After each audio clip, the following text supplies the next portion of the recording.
Welcome to another Telltale Books video.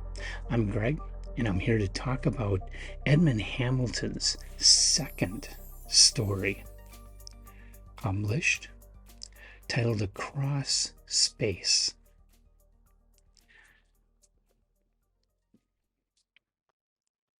Across Space is an extremely interesting story. It's a novella.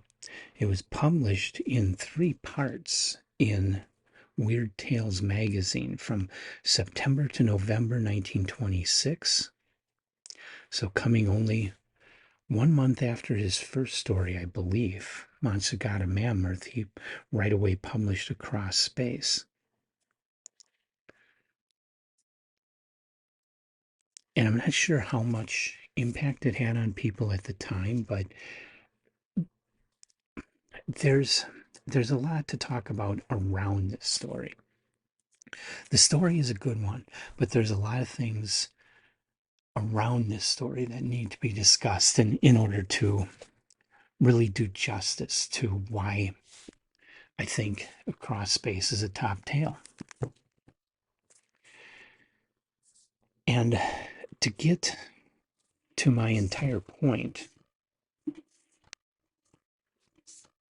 which is mostly opinion, some fact, I'm going to dig into some history, and yes, I may get some of the details wrong, but overall, I know I'm correct in what I'm saying. Okay? So I have to take you back to the 1800s, the late 1800s, and what was going on in China. You had England, along with the United States and France, being very imperialistic and trying to take over a lot of the land in China. The Chinese people did not like this, and they rose up in rebellion. And so you had the Boxer Rebellion, which is described as a very bloody rebellion. The British, of course, were primarily the villains here, trying to move in and take over like they did so many other areas around the world, building their empire. I think they saw this as their destiny, and they really wanted to take China as their own. But they got their butts kicked. Okay, the Western nations ultimately did not leave China, but they were very much hurt by the Boxer Rebellion. And so the Boxer Rebellion, and probably other social influences in the West at this time, created a lot of Asian prejudice. And this prejudice created a whole genre of literature centered around what was called the Yellow Peril, this kind of paranoid idea in the West that Asians were hell-bent on taking over the world. Authors took advantage of this prejudice to write Yellow Peril novels, mostly fiction. This was a very, very popular form of fiction throughout the early 20th century, all the way up into the 1930s, and of course continuing into the 1940s. Because of Japan and World War II, you still saw the Yellow Peril cropping up in books like Sixth Column by Robert Heinlein. So this genre of fiction became huge, and its ultimate expression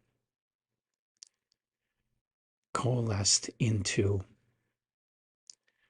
a series of books written by Sax Rohmer, starting in 1913 with the mysterious Dr. Fu Manchu, the ultimate cartoon of the Yellow Peril. Fu Manchu was a genius scientist. He was Chinese, and he hated the West. Okay. I have not yet read any Sax Rohmer novels. I have seen the movie with Boris Karloff. I've seen the one made by um, Hammer Films in the 60s, and I've seen the one with Peter Sellers. So I know a little bit about the character of Fu Manchu, but I don't know specifics about Sax Rohmer's novels. I just know that the character was a genius scientist and was made out to be the villain and is often characterized as wanting to take over the world. Okay, so fast forward. I'm reading Across Space, which was published starting in September 1926 in Weird Tales. I've started the third issue of Weird Tales on my read through of magazines. I've already put up my video on the second issue, which is one of my most popular videos already. So I'm starting on the third issue of Weird Tales, the May 1923 issue. The lead story is a two-part serial titled The Moon Terror. The Moon Terror is significant because it is a yellow peril story. You have this whole society of genius Chinese scientists. And what they want to do, because their mythology says there used to be a second moon orbiting the Earth, and they want to restore the second moon because their prophecy says when the second moon appears again, the Chinese people will have everlasting peace and prosperity. But these this group of Chinese, even though they're believing some mythological stories, they are scientists and they figure out how to scientifically break off part of the Earth. Um, I'll save more about that story for later. Just suffice the fact that you have this super science wanting to manipulate planets, and you have a scientist hero in the Moon Terror who figures things out, locates the Asians, and goes to try and stop their plan.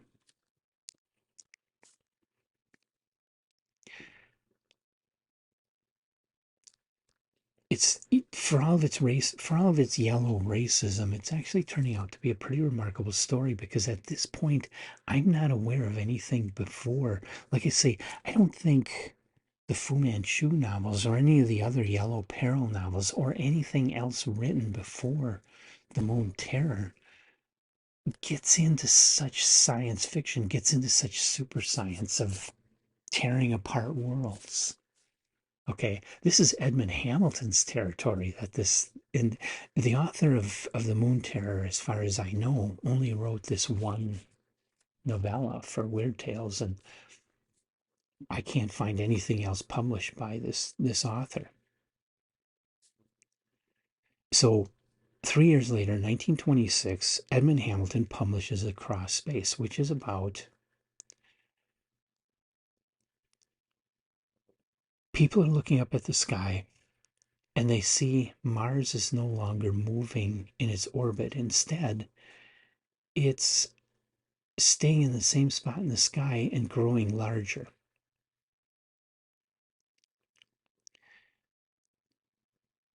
The the main character of the story, the guy that is basically telling the story, he's just a journalist, but he hooks up with a genius scientist who figures it all out. He notices a magnetic anomaly that centers on Easter Island. And people are seeing this red ray that shoots out at regular intervals, always at the same time, always at the time when Mars is in a certain part of the night sky. So they all mount an expedition to Easter Island and they find that there is this group in a volcano on Mars, on Easter Island, volcano on Easter Island. They go into the volcano and they find creatures.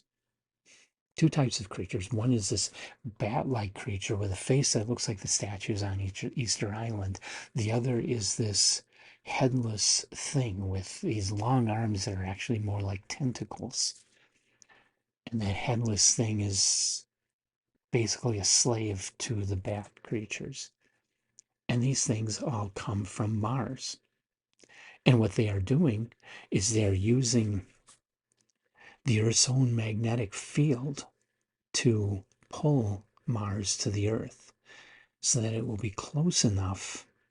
They actually have the science to be able to pull Mars close enough to Earth that the atmospheres can touch and all the Martians can fly over to the Earth. And then they can get rid of Mars and the Martians can take over the Earth.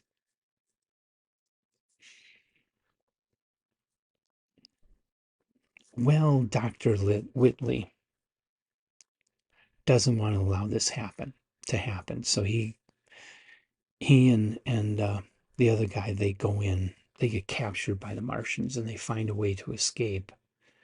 And they also find a way to save the day.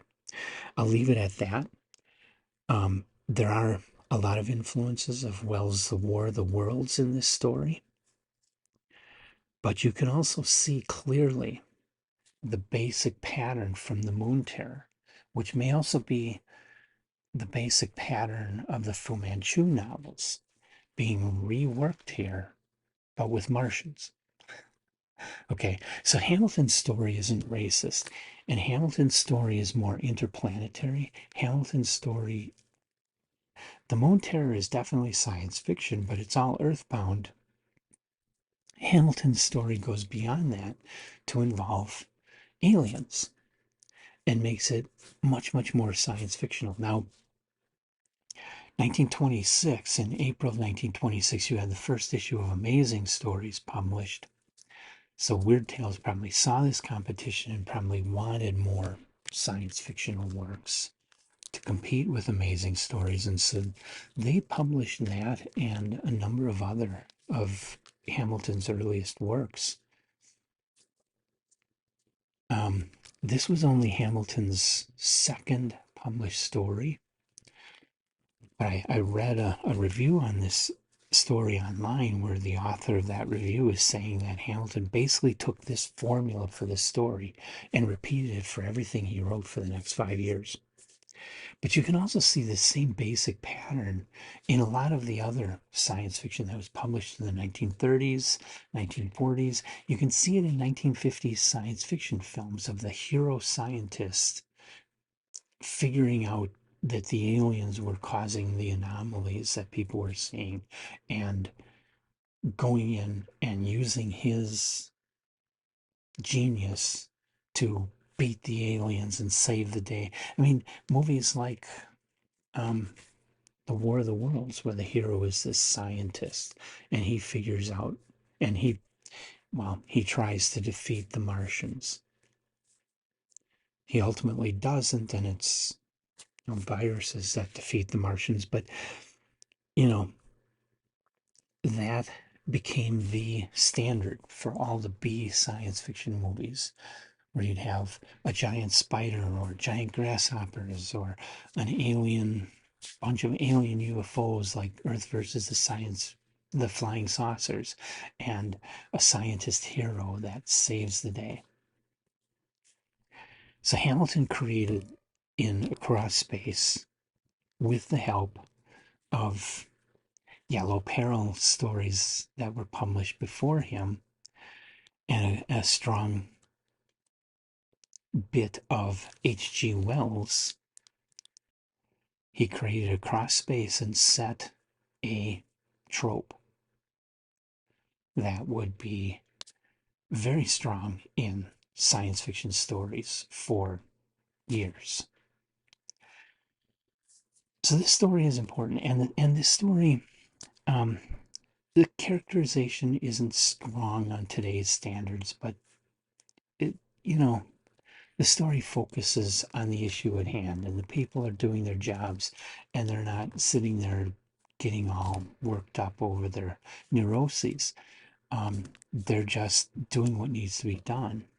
And the story is more about the situation and ideas and people rising to the task to solve the problem. Very science fictional. It's actually quite well written compared to a lot of other stories of this time. And it's very enjoyable.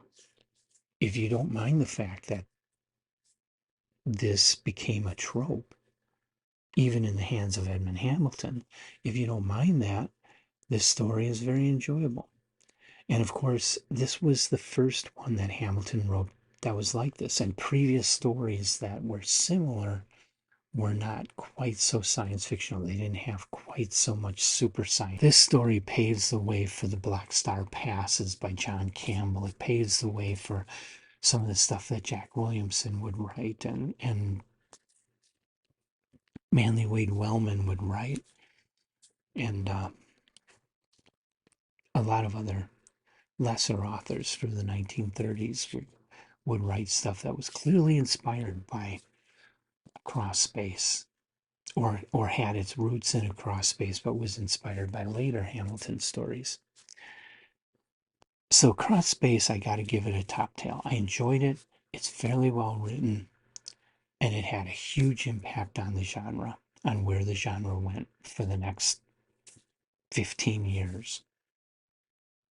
So have you ever read Across Space? If so, leave your comments. I read it in the collected Edmond Hamilton Volume 1, The Metal Giants and Others. And, by the way, The Metal Giants is my next Edmond Hamilton story. And that, too, was published in Weird Tales, but that one got the cover. Across Space did not get the cover of the September 1926 Weird Tales, but the Metal Giants got the cover. So I hope you'll leave your comments about Across Space and Edmond Hamilton and early science fiction space opera. And come on back for the Metal Giants and lots more Edmond Hamilton and everything else I talk about here on Telltale Books. And by the way, that other story I mentioned, The Moon Terror, that is one of those serials. I'm going to briefly mention it when I cover the May 1923 issue of Weird Tales. I'll briefly mention it again when I cover the June 1923 Weird Tales, but then I'm going to put up a full video just about The Moon Terror. Because first of all, it's a serial, and second of all, I think it's significant because of how it stands in between Fu Manchu and Across Space. I find that possible connection interesting. I don't know for sure that Edmond Hamilton read The Moon Terror, but I think it likely. And so I find it interesting, the similarities to Across Space, and as well as the similarities to Fu Manchu and that whole line of development that led to 1930s pulp science fiction. I hope you'll join me for all of it and all the other videos I have coming up on Telltale Books.